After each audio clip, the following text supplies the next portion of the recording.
என்ன வேணும் ஸ்கூலுக்கு எல்லாமே இங்கிருக்கு. Super Saravana stores, Chennai, Madurai, Kovai.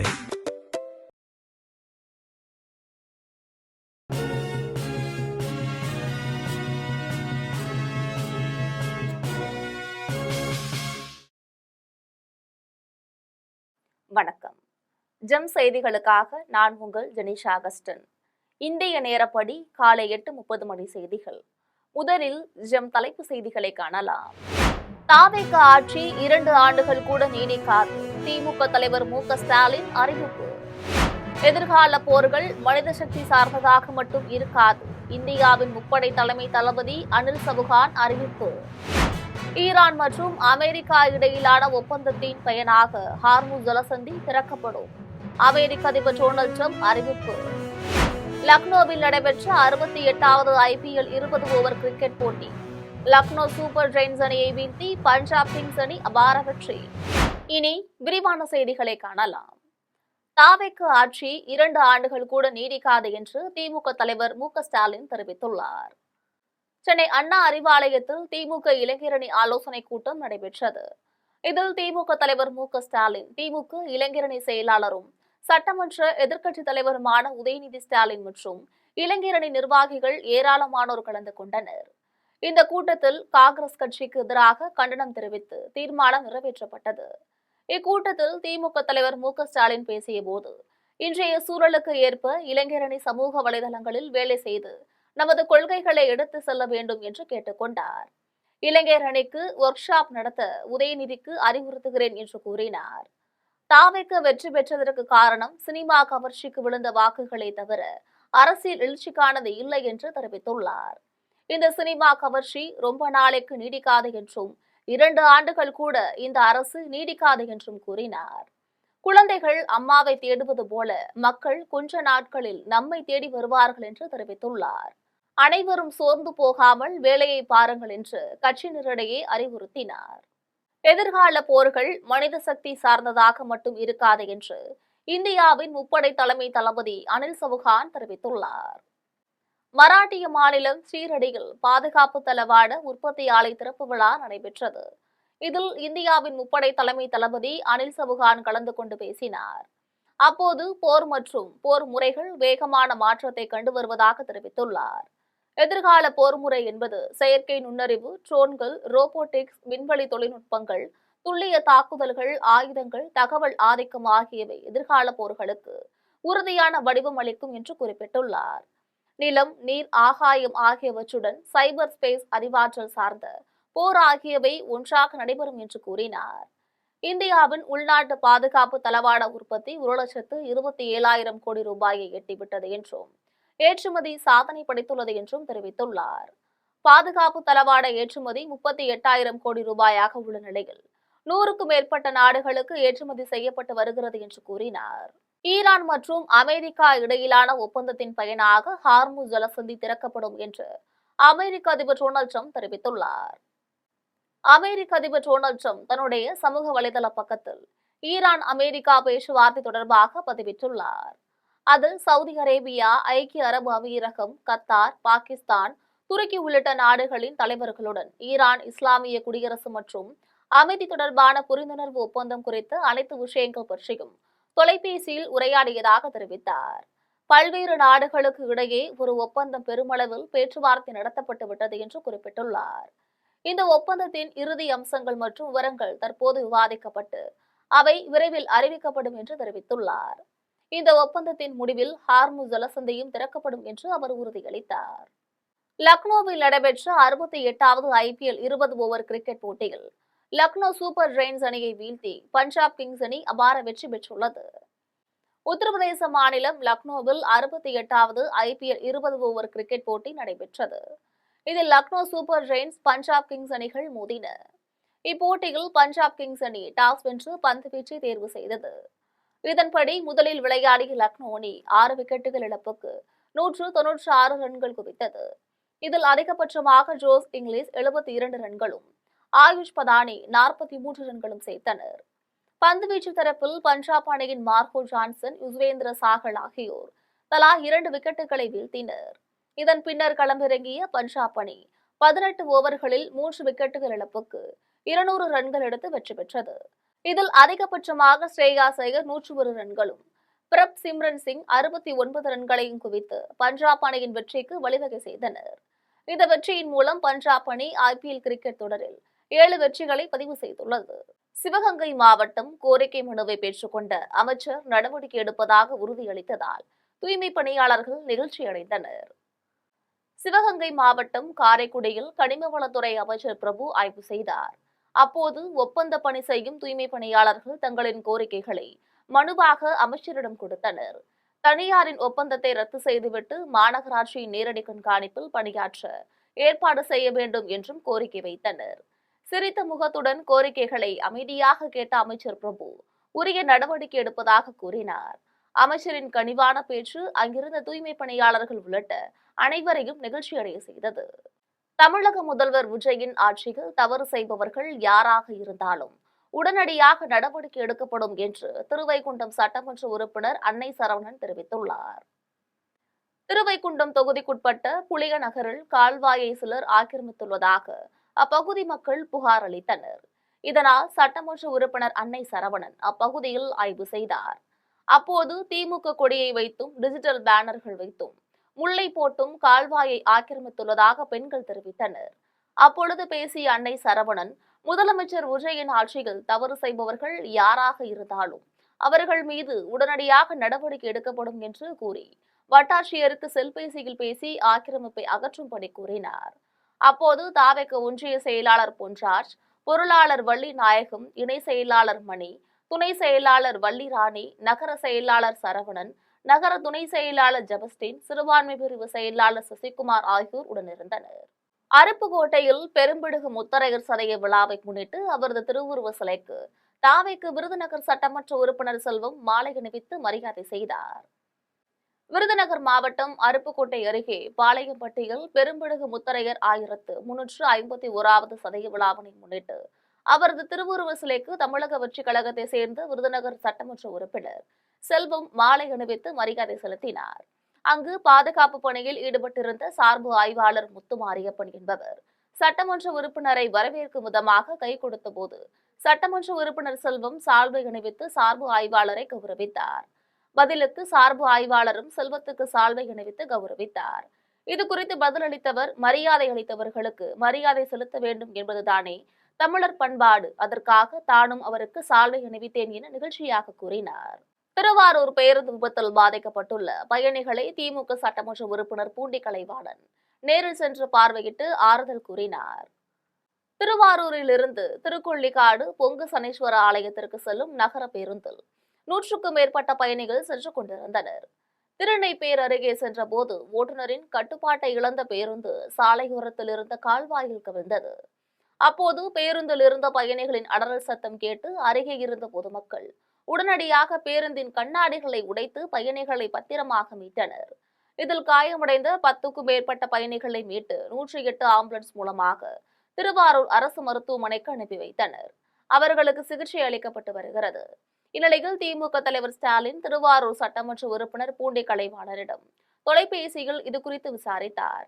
மருத்துவக் கல்லூரி முதல்வர் அசோகனிடமும் தொலைபேசியில் பேசி பயணிகளின் உடல்நிலை குறித்து கேட்டறிந்தார். பெரம்பலூர் மாவட்டத்தில் தனியார் பள்ளி கல்லூரி வாகனங்களின் உறுதித்தன்மை குறித்து மாவட்ட ஆட்சியர் ஆய்வு செய்தார். பெரம்பலூர் மாவட்ட ஆட்சியர் மிருணாளினி, மாவட்ட காவல் கண்காணிப்பாளர் பிரபாகர் ஆகியோர் தனியார் பள்ளி கல்லூரிகளின் வாகனங்களை பார்வையிட்டு ஆய்வு செய்தனர். வாகனங்களில் தீத்தடுப்பு கருவிகள், அவசர கால கதவுகள், கண்காணிப்பு கேமராக்கள் ஆகியன பொருத்தப்பட்டுள்ளதா, அவை நல்ல நிலையில் இயங்குகின்றனவா என்று பேருந்துகளில் ஏறி பார்வையிட்டு ஆய்வு செய்தனர். அதனைத் தொடர்ந்து பேசிய ஆட்சியர் மிருணாளினி, முறையான வாகன ஓட்டுநர் உரிமம் பெற்று பணி அனுபவம் உள்ளவர்களையே பள்ளி நிர்வாகம் பணிக்கு அமர்த்த வேண்டும் என்றும் வாகன பதிவேடு பராமரிக்க வேண்டும் என்றும் அறிவுறுத்தினார். அனைத்து ஓட்டுநர்களும் பள்ளியில் வழங்கிய அடையாள அட்டைகள் அணிந்துதான் வாகனத்தை இயக்க வேண்டும் என்றும் அறிவுறுத்தினார். திருவண்ணாமலை மாவட்டம் கலசப்பாக்கம் முன்னாள் சட்டமன்ற உறுப்பினர் அதிமுகவிலிருந்து விலகி தமிழக வெற்றிக் கழகத்தில் தன்னை சேர்த்துக் கொண்டார். போலூர் அடுத்த பேட்டையில் கலசப்பாக்கம் முன்னாள் சட்டமன்ற உறுப்பினர் பன்னீர்செல்வம் அதிமுகவிலிருந்து விலகி தமிழக வெற்றிக் கழகத்தில் சேர்ந்தார். அவருக்கு தமிழக வெற்றிக் கழக மாவட்ட இணை செயலாளர் சரண் தலைமையில் வரவேற்பு அளித்தனர். அதனைத் தொடர்ந்து தமிழக வெற்றிக் கழக நிர்வாகிகள் மற்றும் புதிதாக அதிமுகவிலிருந்து தமிழக வெற்றிக் கழகத்தில் இணைந்த நிர்வாகிகள் சந்திப்பு நடைபெற்றது. கோவை அருகே 10 வயது சிறுமியை உயிர் பறிப்பு செய்த குற்றவாளிகளுக்கு உடனடியாக உச்சபட்ச தண்டனை வழங்க வேண்டும் என்று முகமது ரஃபி வலியுறுத்தியுள்ளார். கோவை சூலூர் கல்லம்பாளையத்தில் 10 வயது சிறுமி உயிர் பறிப்பு செய்யப்பட்ட சம்பவம் தொடர்பாக பல்சமய நல்லுறவு இயக்கத்தின் தலைவர் முகமது ரஃபி கடும் கண்டனத்தை தெரிவித்துள்ளார். இந்த சம்பவம் தமிழகத்தையே அதிர்ச்சிக்கு உள்ளாக்கியுள்ளது. இந்த கொடூர செயலில் ஈடுபட்ட குற்றவாளிகளுக்கு உடனடியாக உச்சபட்ச தண்டனை வழங்க வேண்டும் என்று வலியுறுத்தினார். அந்த தண்டனையை பார்த்து பெண்கள் மற்றும் பெண் குழந்தைகளுக்கு எதிராக குற்றங்களில் ஈடுபட நினைப்பவர்களுக்கு அச்சம் ஏற்பட வேண்டும் என்று கூறினார். மேலும் சிறுமியின் குடும்பத்திற்கு தமிழக அரசு நிவாரண உதவி, அரசு வேலை மற்றும் உளவியல் ஆலோசனைகள் வழங்க வேண்டும் என்றார். குற்றவாளிகளை உடனடியாக கைது செய்த தமிழக காவல்துறைக்கு பாராட்டுகளை தெரிவித்துக் கொண்டார். இந்தியாவில் குறிப்பாக நகர்ப்புற இளைஞர்கள் மத்தியில் குடல் அலர்ஜி நோய் பாதிப்பு அதிகரித்து வருவதாக தனியார் மருத்துவமனை நிபுணர்கள் எச்சரித்துள்ளனர். உலக குடல் அலர்ஜி நோய் தினத்தினை முன்னிட்டு குடல் மருத்துவத்துறை முதுநிலை நிபுணர் அழகம்மை செய்தியாளர்களிடம் பேசினார். அப்போது வேகமான நகரமயமாக்கல், பதப்படுத்தப்பட்ட மற்றும் நார்ச்சத்து குறைந்த உணவு பழக்கம், மன அழுத்தம், போதிய உடற்பயிற்சியின்மை மற்றும் ஆன்டிபயாட்டிக் மருந்துகளின் அதிகப்படியான பயன்பாடு ஆகியவை நகர்ப்புற இளைஞர்களிடம் இந்நோய் அதிகரிக்க காரணம் என்று கூறினார். மேலும் இந்த தனியார் மருத்துவமனையில் பெருங்குடல் அறுவை சிகிச்சை நிபுணர்கள், கதிரியக்க மருத்துவர்கள், உணவு முறை நிபுணர்கள் அடங்கிய பல்துறை குழு மூலம் இதற்கான அதிநவீன உலகத்தரம் வாய்ந்த சிகிச்சைகள் வழங்கப்பட்டு வருகிறது. இதில் மருத்துவமனையை சேர்ந்து திலீப் பெர்னாட் உடனிருந்தார். சூர்யா சார் மாதிரியான ஹீரோவை வைத்து படம் எடுத்து நானும் நடித்திருக்கின்றேன். இதை ஒரு ஆசிர்வாதமாகவே பார்க்கிறேன் என்று திண்டுக்கல்லில் இயக்குனர் RJ பாலாஜி தெரிவித்துள்ளார். திண்டுக்கல் மாவட்டம் ராஜேந்திரா திரையரங்கில் திரைப்பட நடிகரும் இயக்குனருமான RJ பாலாஜி கருப்பு திரைப்படத்தை பார்ப்பதற்கு வருகை தந்தார். அதன் பின்னர் நடிகர் RJ பாலாஜி செய்தியாளர்களை சந்தித்து பேசினார். அப்போது 32 மாதங்கள் வேலை செய்திருக்கின்றோம், அதற்கான பலன் இவ்வளவு பெரியதாக இருக்கும் என்று எதிர்பார்க்கவில்லை எனவும், உங்களுக்கும் சூர்யா சாருக்கும் கெமிஸ்ட்ரி எப்படி என்ற கேள்விக்கு பதிலளித்த அவர், சூர்யா சாருக்கும் எனக்கும் கெமிஸ்ட்ரி பயங்கரமாக இருக்கிறது என்றும், சூர்யா சார் மாதிரியான ஹீரோவை வைத்து படம் எடுத்து நானும் நடித்திருக்கிறேன், இதை ஒரு ஆசிர்வாதமாகவே பார்க்கிறேன் என்றும் தெரிவித்துள்ளார். மேலும் முதலமைச்சர் விஜய் பதவியேற்பு குறித்த கேள்விக்கு பதிலளித்த அவர், தமிழக மக்கள் அனைவரும் மகிழ்ச்சியுடன் இருக்கிறோம், அவர் நிறைய நல்லது செய்வார் என்று எல்லோரும் போல் நானும் நம்புகிறேன் என்றும் நடிகர் RJ பாலாஜி தெரிவித்துள்ளார். விழுப்புரம் அருகே பேரங்கியூரில் மனைவியின் நடத்தையில் சந்தேகப்பட்டு மின் மோட்டாரால் தலையில் அடித்துக் கொன்றவரை திருவெண்ணைநல்லூர் காவல்துறையினர் கைது செய்து சிறையில் அடைத்துள்ளனர். விழுப்புரம் மாவட்டம் பேரங்கியூரை சேர்ந்த சரத்குமாரும் கர்நாடக மாநிலம் பெங்களூருவினை சேர்ந்த சிவரஞ்சனையும் 3 ஆண்டுகளுக்கு முன்னர் சென்னையில் ஒரே இடத்தில் கூலி வேலை செய்தபோது காதலித்து திருமணம் செய்து கொண்டனர். சென்னையில் தங்கி வேலை செய்து வந்த இருவரும் சொந்த ஊரான பேரங்கியூருக்கு வந்தனர். அப்போது சரத்குமாருக்கு மனைவியின் மீது சந்தேகம் ஏற்பட்டதால் இருவருக்கும் இடையே தகராறு ஏற்பட்டுள்ளது.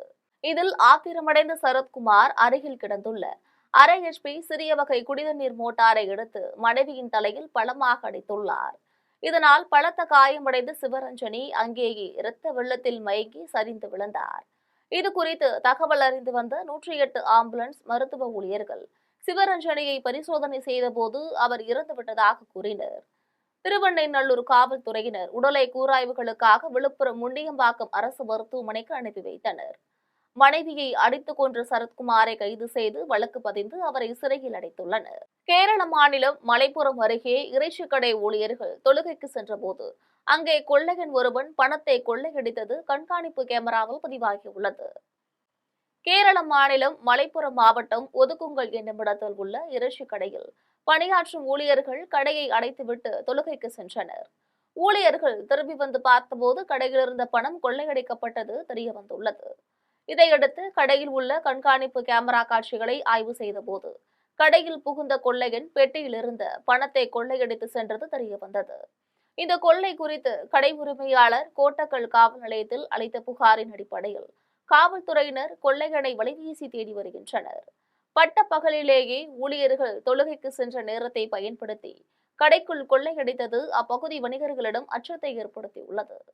தூத்துக்குடி ஸ்டெர்லைட் ஆலைக்கு எதிரான போராட்டத்தில் காவல்துறையினரால் சுட்டுக் கொல்லப்பட்டவர்களுக்கு அஞ்சலி செலுத்தும் நிகழ்வு நடைபெற்றது. 2018ஆம் ஆண்டு மே மாதம் 22ஆம் நாள் ஸ்டெர்லைட் ஆலைக்கு எதிரான மக்கள் போராட்டத்தில் காவல்துறையினர் துப்பாக்கியால் சுட்டதில் 13 பேர் கொல்லப்பட்டனர். அதன் 8ஆம் ஆண்டு நினைவேந்தல் தூத்துக்குடியில் நடைபெற்றது.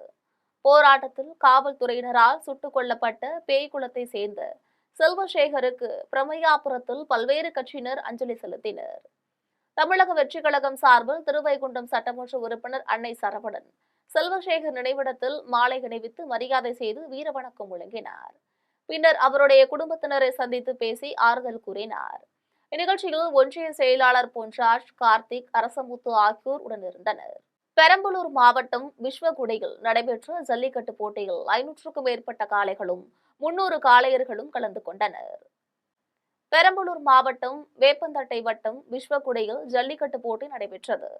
இதில் பெரம்பலூர், அரியலூர், திருச்சி, தஞ்சாவூர், சேலம், நாமக்கல் உள்ளிட்ட பல்வேறு மாவட்டங்களில் இருந்து 500க்கும் மேற்பட்ட காளைகள் போட்டியில் களமிறக்கப்பட்டது. போட்டியில் 300க்கும் மேற்பட்ட வீரர்கள் கலந்து கொண்டு காளைகளை அடக்கி தங்கள் திறமைகளை வெளிப்படுத்தினர். போட்டியில் வெற்றி பெற்ற காளைகளின் உரிமையாளர்களுக்கும் காளைகளை அடக்கிய வீரர்களுக்கும் வீரோ, டேபிள், மிதிவண்டி, பாத்திரங்கள் ஆகியவை பரிசாக வழங்கப்பட்டது. செங்கம் அருகே வீட்டில் தனியாக இருந்த மூதாட்டியை கற்பழித்து தாலியை அறுத்து சென்ற நபரை காவல்துறையினர் கைது செய்துள்ளனர். திருவண்ணாமலை மாவட்டம் செங்கம் அடுத்த எம்ஜிஆர் நகர் பகுதியில் சுசீலா என்பவர் கணவரை பிரிந்து தனியாக வசித்து வந்துள்ளார். இந்நிலையில் கொள்ளையர் ஒருவர் வீட்டில் புகுந்து தனியாக இருந்த மூதாட்டியை கற்பழித்து தாலி கயிறை அறுத்து அதிலிருந்து அரை சவரன் தங்க தாலியை அறுத்து திருடி சென்றுள்ளார். இதனையடுத்து மூதாட்டி கொடுத்த புகாரின் பேரில் காவல்துறையினர் வழக்கு பதிவு செய்து விசாரணை மேற்கொண்டதில் குற்ற சம்பவத்தை செய்தது வளையாம்பட்டு பகுதியை சேர்ந்த அஜய் என்பது தெரியவந்துள்ளது. அவர் மீது காவல்துறையினர் வழக்கு பதிவு செய்து கைது செய்தனர். தென்காசி மாவட்டம் கடையம் காவல் நிலைய வளாகத்தில் தீ விபத்து ஏற்பட்டதில் அங்கு நிறுத்தி வைக்கப்பட்டிருந்த 100க்கும் மேற்பட்ட இருசக்கர வாகனங்கள் தீயில் எரிந்து சேதமடைந்துள்ளது. தென்காசி மாவட்டம் கடையம் காவல் நிலைய வளாகத்தில் திடீரென்று பறிமுதல் செய்து நிறுத்தி வைக்கப்பட்டிருந்த இருசக்கர வாகனங்களில் தீ பற்றியது. இதில் 100க்கும் மேற்பட்ட இருசக்கர வாகனங்கள் தீயில் எரிந்து கருகி நாசமாகின. மேலும் இந்த தீ விபத்து வளாகத்தில் உள்ள மூங்கில் மரங்கள் உரசியதால் விபத்து ஏற்பட்டிருக்கலாம் என கூறப்படும் நிலையில் தீ விபத்து ஏற்பட்டவுடன் காவல் நிலையத்தை சுற்றியுள்ள இளைஞர்கள் மற்றும் பொதுமக்கள் இணைந்து தீயினை அணைத்தனர். இந்த விபத்து அப்பகுதியில் பெரும் பரபரப்பை ஏற்படுத்தியுள்ளது. வால்பாறை கூழாங்கல் ஆற்றில் சுற்றுலா பயணி உயிரிழந்த சம்பவம் நண்பர்களிடையே பெரும் சோகத்தை ஏற்படுத்தியுள்ளது. கோவை மாவட்டம் வால்பாறை அருகே உள்ள கூழாங்கல் ஆற்றில் உளுந்தூர்பேட்டை மாவட்டம் சின்னக்குப்பம் பகுதியிலிருந்து டெம்போ வாகனத்தில் வந்த நண்பர்கள் 12 பேர் குளித்துக் கொண்டிருந்தனர். அப்போது அதில் விஜய் என்பவர் டைவடித்து குளிக்க சென்றபோது தலையில் பலத்த காயமடைந்து நிகழ்விடத்திலேயே உயிரிழந்துள்ளார். தகவல் அறிந்து அப்பகுதிக்கு விரைந்து சென்ற வால்பாறை காவல்துறையினர் உயிரிழந்தவரின் உடலை கைப்பற்றி வால்பாறை அரசு மருத்துவமனைக்கு அனுப்பி வைத்தனர். வழக்கு பதிவு செய்த காவல்துறையினர் தீவிர விசாரணை மேற்கொண்டு வருகின்றனர். இந்த சம்பவம் உடன் வந்த நண்பர்கள் மற்றும் சுற்றுலா பயணிகளிடையே பெரும் அதிர்ச்சியையும் சோகத்தையும் ஏற்படுத்தியுள்ளது.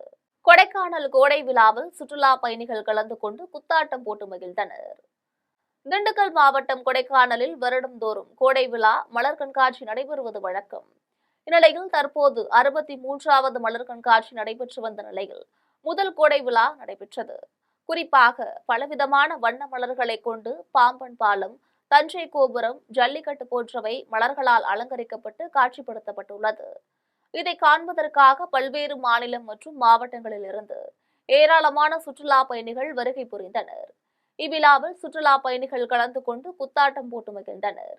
மேலும் அங்கு நடைபெற்ற கலை நிகழ்ச்சி சுற்றுலா பயணிகள் மற்றும் பொதுமக்களை வெகுவாக கவர்ந்தது.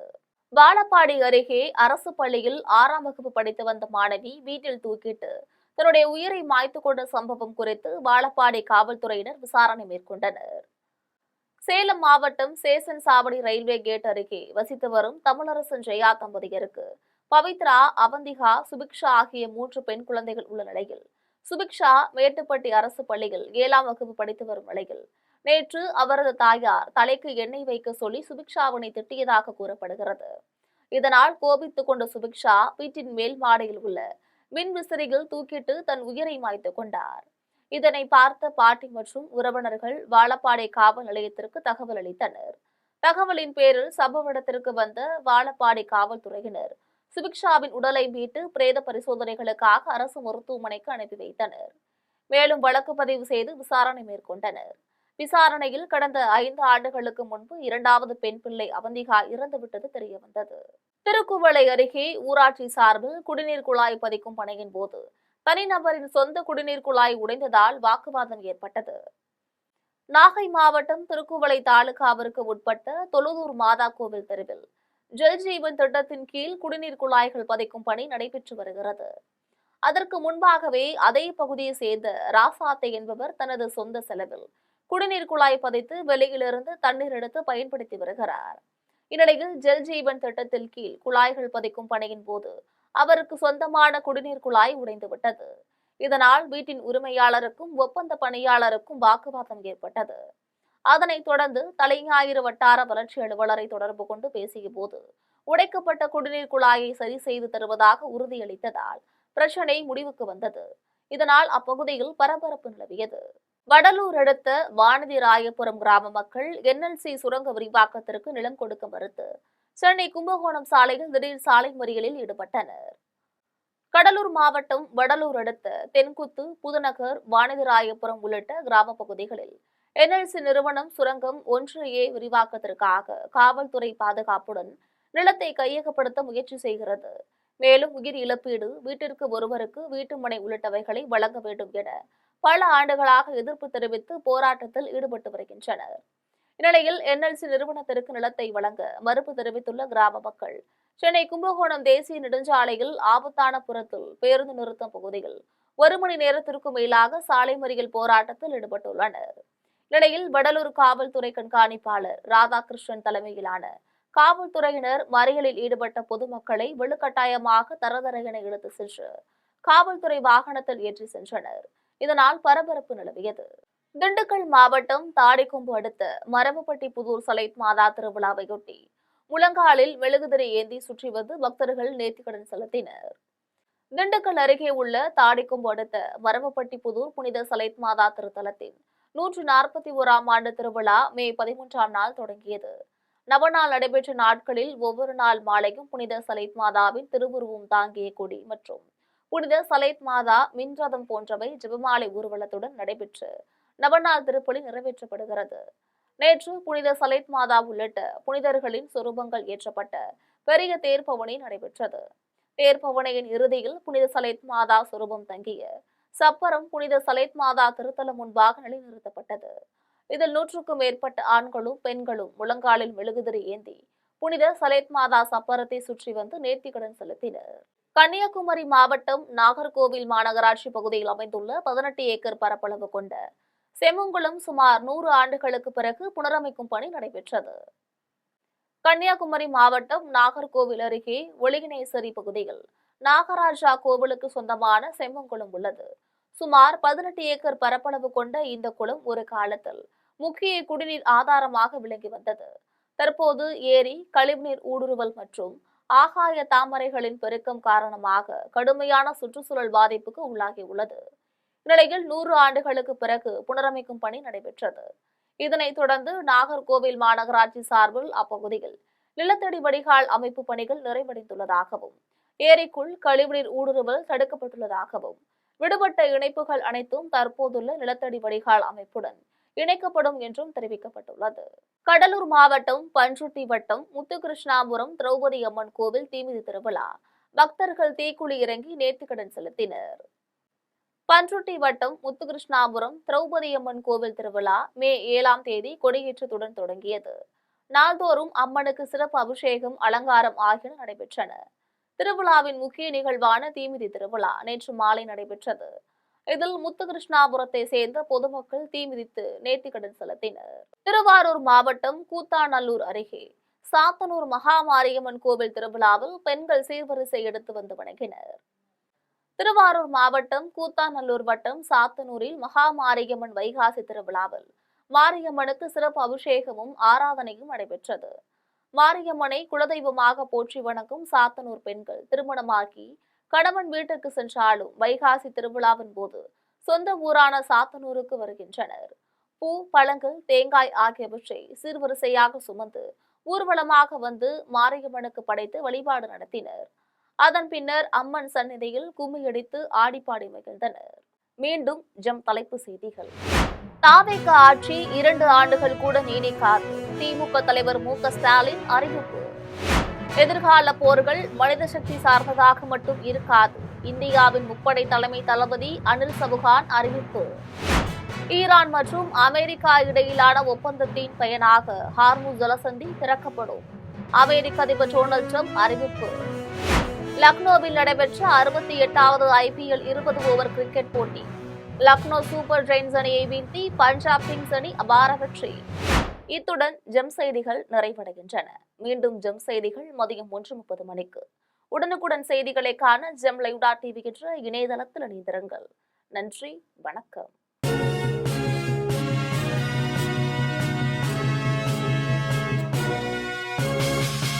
என்ன வேணும் ஸ்கூலுக்கு, எல்லாமே இங்கிருக்கு. Super Saravana stores, Chennai, Madurai, Kovai.